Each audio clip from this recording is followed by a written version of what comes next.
아람 군대에 공격이 있었지만 엘리사와 함께 하셨던 하나님이 은혜를 베풀어 주셔서 저들의 눈을 멀게 하셨었습니다.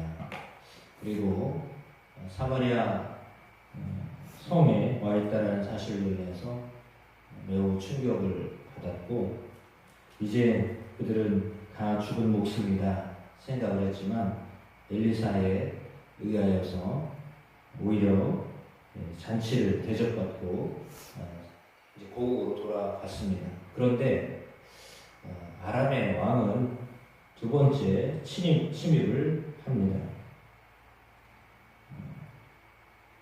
왕의 이름을 베나닷이다라고 하였습니다.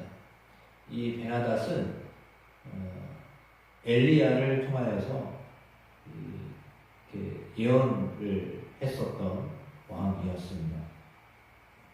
사마리아를 에워쌌습니다. 성중에 있었던 백성들이 끔찍한 고통을 겪어야만 했습니다. 이스라엘 왕 여호람은 귀를 닫고 백성의 호소와 선지자의 예언을 듣지 않는 그런 또 무도함을 보여주기도 하였습니다. 우리는 징계에 대하여서 하나님께 귀 기울이고 회개하는 기회로 삼아야 합니다. 오늘 본문을 통하여서 그것을 깨닫는 지혜가 여러분에게 있게 되기를 축복합니다. 피 한 방울 흘리지 않았던 이 아람과의 협정, 그것은 금방 사라지고 말았습니다. 아람 왕 베나닷이 군대를 동원해서 사마리아 성을 포위했습니다. 그 중 안에 있었던 백성들은 심각한 고통에 사로잡혔습니다. 적의 침략을 막기에 좋은 위치에 축성되었던 이 성읍이 장기간 둘러싸이게 되면 이제 그 안에 고립이 됩니다. 당연히 바깥에서부터 물자가 들어와야 되는데 그 물자가 들어오지 않으면 성 안에 있었던 사람들은 이겨낼 수가 없습니다. 감당할 수가 없습니다. 경제적인 그런 빈곤함, 더군다나 정신적으로 외부에서 우리를 언제 침입해서 우리가 죽게 될지 그러는 상황 속에 놓여 있었습니다. 율법에서 그만 낙이 머리라도 먹으려는 사람들이 많았는데 그 품삯은 그 값은 1년의 품삯이었습니다. 나귀는 보통 먹지도 않는 것인데 이 머리 하나를 먹는데 1년 품삯이 들어야만 했습니다. 오늘 비둘기똥으로 기록되어져 있는 모양의 식물은 한 달 공급에 해당되는 값이었습니다. 그런데 그것도 없어서 못 먹는 상태가 되었습니다. 그러니까 사마리아 성이 얼마나 고통 중에 있었는가, 끔찍한 상황을 우리에게 보고하고 있습니다. 더 끔찍한 것은 뭐냐면 한 여인이 왕에게 와가지고는 자식을 바꿔서 잡아먹는 성안의 형실을 들려준 것이었습니다. 왕이 그 사실을 깨닫고 괴로워 옷을 찢었습니다. 그 옷 사이로 보이는 굵은 배를 통하여서 왕의 비통함이 느껴지고 있습니다. 서로의 자식을 잡아먹어야 되는 정말 있을 수도 없는 일이 지금 현실로 벌어지고 있습니다. 아무것도 할 수 없는, 인간적으로 생각해도 도저히 이거는 해서는 안 되는 일을 할 수밖에 없는, 도덕적으로 전혀 거리낌이라고 하는 것도 느낄 수 없는 그렇게 힘든 상황에 놓여 있었던 사마리아 성이었습니다. 그런데 왕의 태도는 어떠하냐면 이 모든 일이 자신의 무능함이 아니라 오히려 여호와께서 너를 돕지 아니하시면 내가 무엇으로 도우랴. 이것은 무슨 말이냐면 나는 아무것도 할 수가 없다. 내가 할 수 있는 것은 아무것도 없다. 무책임한 변명만 들려놓고 있습니다. 그리고 왕은 선지자에게 책임을 돌립니다. 그리고 여호와의 이름으로 저주합니다. 마치 그의 아버지 아합이 나봇을 살해한 것처럼 지금 엘리사를 죽일 이제 사람들이 그렇잖아요. 자기 책임을 면제하려면요 다른 사람을 찾아요. 그러니까 내게 문제가 있음에도 불구하고 그것을 면피하려고 다른 사람 핑계를 대는 겁니다. 그러니까 지금 이스라엘 왕이 갖고 있는 태도는 자기가 왕이잖아요. 왕이 책임을 져야 되는데 자신이 책임질 생각을 안 하고 이 문제가 엘리사 때문에 된 거다. 그런 생각을 한 거죠. 뭐냐면 종전에 괜히 그 군사들을 사마리아 성에 데리고 와가지고 잘 먹여서 돌려보냈잖아. 그러니까 지금 이런 상황이 된 거 아니야. 그러면 이거는 누가 잘못한 거야? 엘리사가 잘못한 거다. 그 일 때문에 지금 이런 일이 벌어진 거 아니냐. 이제 그런 얘기를 하는 거야. 바깥으로는 말을 못하니까 이제 그 표현을 지금 이렇게 하는 거야. 그러니까 실은 그때도 그렇고 지금도 그렇고 왕으로서 백성들이 어떻게 사는지도 모르고 지금 백성들 안에 얼마나 굶주려 있는지도 모르고 자신은 그것도 알지 못한 채 살고 있으면서도 그 핑계를 엘리사에게 지금 얘기하고 있는 겁니다. 사실 그 이야기는 뭐냐면 걸핏하면 왕이 하는 이야기는 뭐죠? 내가 하나님이다. 이 말이에요. 그러니까 하나님은 하실 수 있는지 모르지만 나는 이 일을 할 수가 없어. 이 말을 하는 것은 뭐냐면 핑계를 실상은 하나님께 두는 거예요. 지금 하나님이 이렇게 만드셨는데 내가 어떻게 할 수 있냐.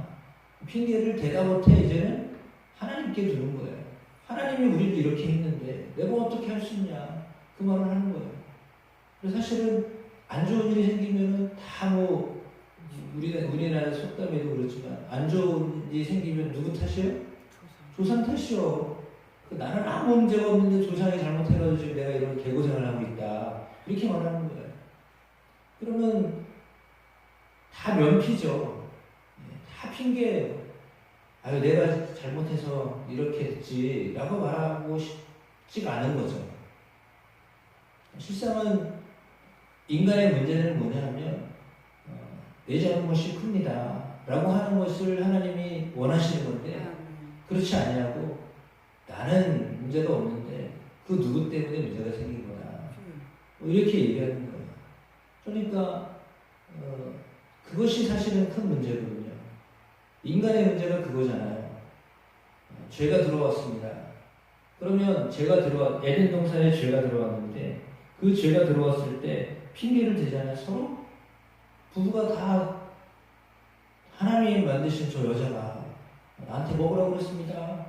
내가 뭐 문제가 있습니까? 내가 언제 짝을 만들어 달라고 그랬어요. 하나님이 만들어 놓고서 만든 그 하와가 나한테 그 선악과 먹으라고 그래가지고 먹었을 뿐이에요. 저 여자가 잘못한 거지 나는 아무 문제가 없어요. 이렇게 얘기하는 거잖아요. 그러면 여자는 내가 잘못했네 이러겠어요? 아유 지지리도 못난 거 지가 못 먹게 하든지 그래야 되는 건데 그 말을 못하니까 누구한테 핑계를 대요? 저 뱀이 나한테 먹으라고 그래가지고 아무 문제 없을 거다라고 해서 그랬다. 근데 실상은 누구한테 핑계를 대고 싶었던 거예요? 아담에게 핑계 대고 싶었던 거예요. 근데 그 말을 못하잖아요 자기가. 왜? 아담 때문에 생겨났으니까 그 말을 못하는 거예요. 그 말은 다 무슨 말이에요? 다 하나님이 이렇게 만든 거 아니냐. 이렇게 얘기하고 싶은 건데 그 말을 못하는 거예요. 벌 받을까? 사람들이 그런 거예요. 그러면 그런 거죠. 이 환경을 누가 만드셨어요? 이 환경을 사람이 만들었다고 보지는 않잖아요. 대부분 그러면 이 환경은 왜 이런 환경이 된 거냐? 사람들의 마음은 다 하나님이 이렇게 만들었다. 이렇게 보는 거예요. 핑계를 사실은 본인들이 죄가 있어서 그렇다. 우리의 허물이 있기 때문에 그렇다. 우리가 잘 지키지 못해서 그렇다. 하나님의 말씀을 지켜야 되는데 그거 못 지켜서 그렇다. 이렇게 말을 하면 깨끗한 거거든요. 근데 그 말을 하고 싶지 않은 거예요. 왜? 자기는 책임을 지고 싶지 않은 거기 때문에 그런 거예요. 그러니까 누구나 다 그래요. 인간이라면 대부분 다 그래요. 내가 책임질게. 이런 사람 거의 없어요. 그게 인간이에요. 그게 솔직한 인간의 면모예요. 내가 문제가 아니라 저가 문제고 우리가 문제가 아니라 환경의 문제다. 그 얘기를 하고 싶은 거예요. 실상은 그렇지 않다라고 하는 것을 말해주고 있거든요. 근데 오늘 그렇게 핑계대고 있는 왕이 이제 엘리사를 잡으려고 하니까 사자를 보내고 이랬는데 엘리사는 그걸 다 알고 있습니다. 그래서 아예 문을 닫고 들어오지도 못하게 하고 이제 왕이 나를 잡으러 온다라고 하는 이야기를 지금 하고 있습니다. 그때 하는 말이 뭐냐면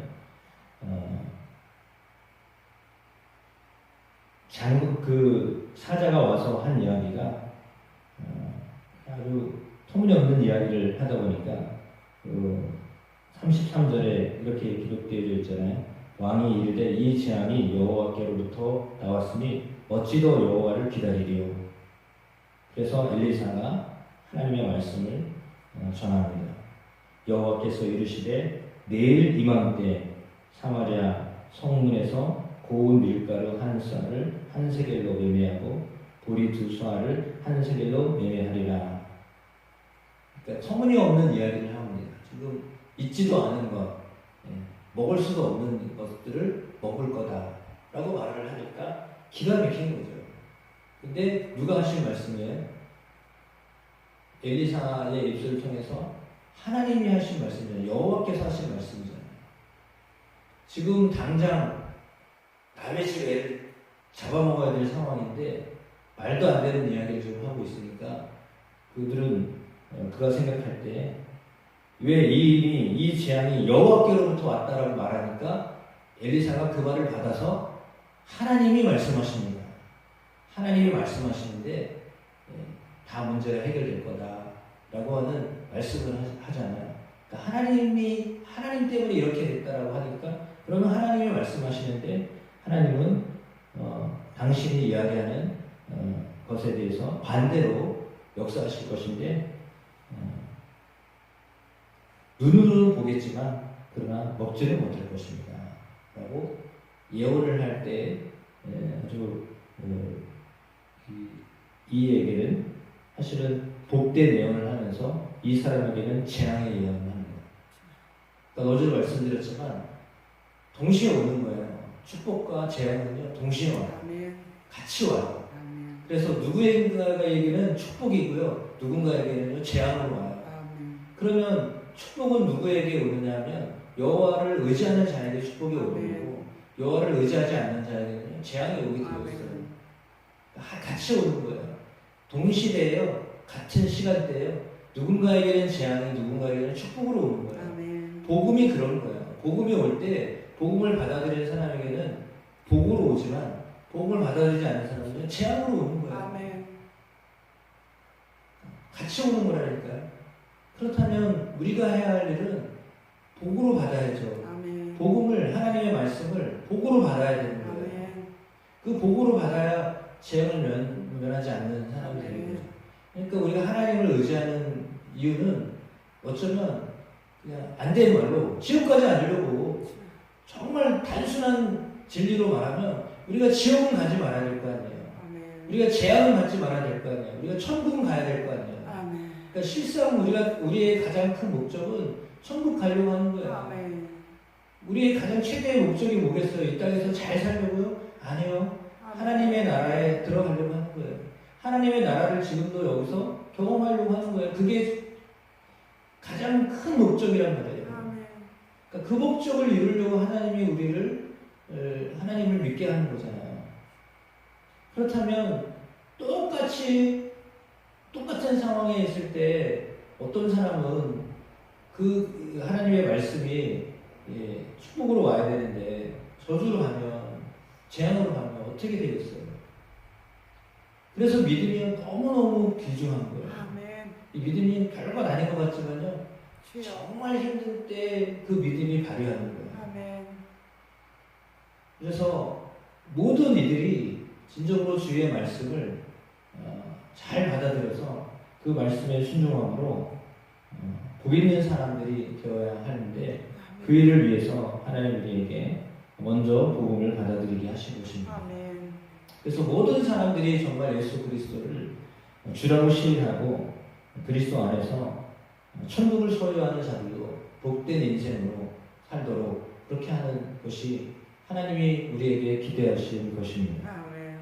물론 이 땅에서도 예수님을 영접하며 사는 사람들은 복 있는 인생을 살게 됩니다. 아멘. 그러나 혹여나 정말 극악한 상황에 놓여서 심지어 순교라고 하는 아주 안 좋은 극도의 상황에 놓인다 할지라도, 그래서 목숨이 간당간당하는 상황에 놓인다 할지라도, 그는 그런 순교를 당하고 그런 처참한 고통을 당하여도 천국이 준비되어 있기 때문에 그는 두려워하지 않는 겁니다. 아멘. 세상이 아무리 극악하고 힘들고 어려워지는 상황에 놓여도 그는 담대하게 그 모든 것들을 받아들이면서 살게 되는 거예요.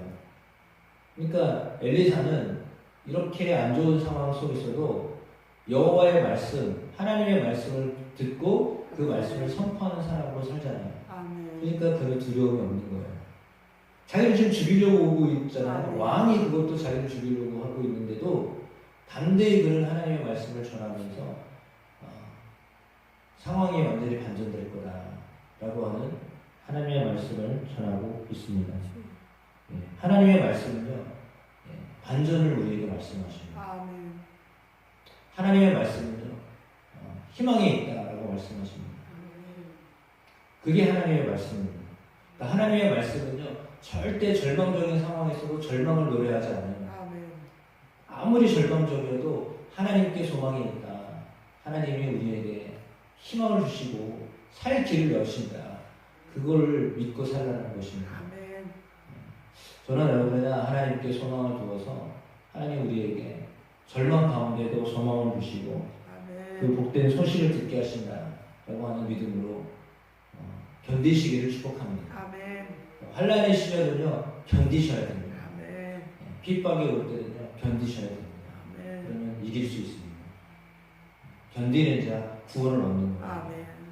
그래서 복된 하나님의 말씀, 하나님이 안 보이거든, 하나님이 안 들리거든, 하나님의 말씀을 붙잡고 하나님의 말씀을 붙잡아서 견디고 승리하는 승리자로 살게 하실 줄로 믿습니다.